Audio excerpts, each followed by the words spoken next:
Queridos irmãos, a paz do Senhor, bom dia, que bom poder estar aqui com os irmãos mais uma vez, juntos, né, reunidos, cada um aí nas suas casas. Queridos, o tempo passa tão rápido, né, nós já estamos na lição de número 4, como que o tempo está passando. E nós estamos aí numa sequência de lições que estão inseridas aí no livro de Efésios, né, a carta aos Efésios, temas interessantíssimos. E o pastor Marcos que me antecedeu, ele já falou do tema da lição desta manhã, a iluminação espiritual do crente. É sobre isso que nós vamos estar falando. Vou fazer a introdução e o primeiro tópico, né? Vou aproveitar esses poucos minutos. E a nossa introdução, ela diz assim, olha, ainda no primeiro capítulo, o apóstolo Paulo inicia uma longa sentença, assim divididas. Primeiro, ação de graças, está no versículo 15 e o versículo 16 do capítulo 1. Oração intercessora, do versículo 17 ao 19. E confissão de louvor e exaltação, versículo 20 e o versículo de número 23. Nessa sentença, o apóstolo Paulo convoca o povo, né? Exorta o povo a louvar ao Senhor pela sua eleição, buscar a iluminação do Espírito Santo para compreender a dimensão da nossa chamada à herança divina, bem como entender a grandeza do poder divino do nosso Deus. Esta é uma série, né, de sequências daquilo que nós vamos ver no decorrer dessa lição com todos os professores que vão estar abordando tópicos após tópico. Então, as riquezas da vocação, a esperança da vocação e as riquezas da sua glória é o primeiro tópico. Queridos, o plano da salvação que nós estudamos, né, na semana passada, nós falamos aí sobre predestinação, falamos sobre esse tema, e o plano da salvação planejado por Deus lá desde antes da fundação do mundo, ele revela uma santa chamada, uma santa vocação. Para quê? Né? Uma vez que o Senhor nos salvou, nós somos vocacionados para a santificação, para a santidade.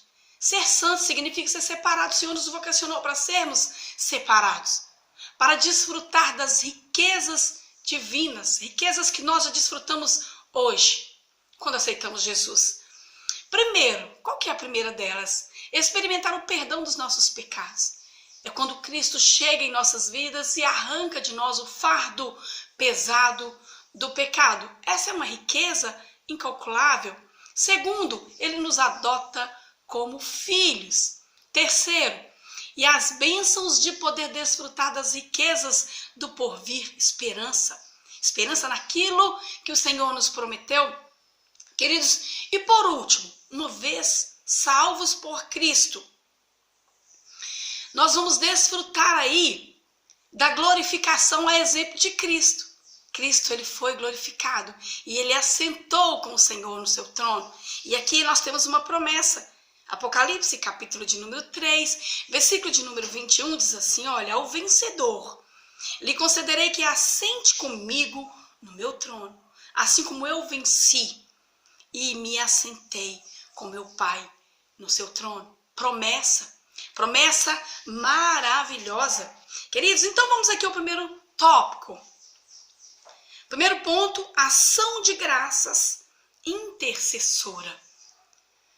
O apóstolo Paulo se alegra em dar graças a Deus pela vida dos eleitos. Versículo de número 16 diz assim, olha, não cesso de dar graças a Deus por vós, lembrando-me de vós nas minhas orações. Então o apóstolo Paulo, ele empenha em falar para os efésios que ele dava graças ao Senhor por eles, mas também intercedia por eles. E a intercessão de Paulo pelos Efésios, ela tem uma fundamentação muito interessante. E por todas as bênçãos espirituais recebidas, tais como a eleição, a predestinação, a filiação e o dom do Espírito Santo. Ele intercede para que seja concedido aos seus eleitos o espírito de sabedoria e de revelação. Está no versículo de número 17. Para que Deus vos dê em seu conhecimento o espírito de sabedoria e de revelação. Queridos, o apóstolo Paulo, ele sabia que o evangelho é maravilhoso. O evangelho é incontestável. Queridos, mas para compreender a grandeza do evangelho, a grandeza do chamado de Deus nas nossas vidas, é necessário o Espírito Santo. Sem o Espírito Santo não conseguimos avaliar a grandeza do chamado de Deus nas nossas vidas. Então o apóstolo Paulo, quando ele fala aos Efésios, ele expressa que ele ora a Deus, ele clama a Deus pelos Efésios. Por quê? Eles já haviam sido convertidos ao evangelho, mas eles precisavam da sabedoria de Deus para compreender a dimensão do poder de Deus, do chamado de Deus para a vida deles. E aqui, queridos, olha, 1 Coríntios capítulo 2, e o versículo 14 e o 15, diz assim, olha, eu deixei marcado aqui. Olha o que está escrito aqui. Ora, o homem natural, ele não compreende as coisas do Espírito de Deus, porque lhe parece loucura, e não pode entendê-las, porque elas se discernem espiritualmente. Mas o que é espiritual discerne bem tudo, e ele de ninguém é discernido. O apóstolo Paulo, ele queria deixar claro que as coisas espirituais não se discernem se não for pelo Espírito Santo. Por isso ele ora, para que Deus dê a eles sabedoria. E ele incentiva também que eles orem buscando de Deus sabedoria, para poder compreender a dimensão da vocação que o Senhor nos deu. Por isso ele roga para que os crentes recebessem a capacidade de compreender, por meio do Espírito Santo, a esperança da chamada às riquezas da herança e a grandeza do poder de Deus. Está aqui no versículo de número 18 e o versículo de número 19. Tendo iluminado os olhos do vosso entendimento, para que saibais qual seja a esperança da vossa vocação e quais as riquezas da glória da sua esperança nos santos. E o 19 diz assim, olha, e qual a sobreexcelente grandeza do seu poder sobre nós, os que cremos segundo a operação da força do seu poder. Sabe o que eu entendo com isso? Servir a Deus é maravilhoso, vale a pena.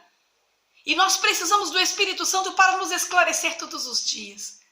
Para que o Espírito Santo traga dentro de nós a esperança, que ele mostra aos nossos corações que a vocação de Deus nas nossas vidas, ela é maravilhosa. Tem fundamento. A esperança, ela não é vã. A nossa esperança, ela não é perdida. As promessas de Deus estão de pé. E que nesta manhã, o Espírito Santo esclareça isso dentro dos nossos corações. Eu agradeço a minha participação e já vem aí o nosso próximo professor. Deus abençoe a cada um.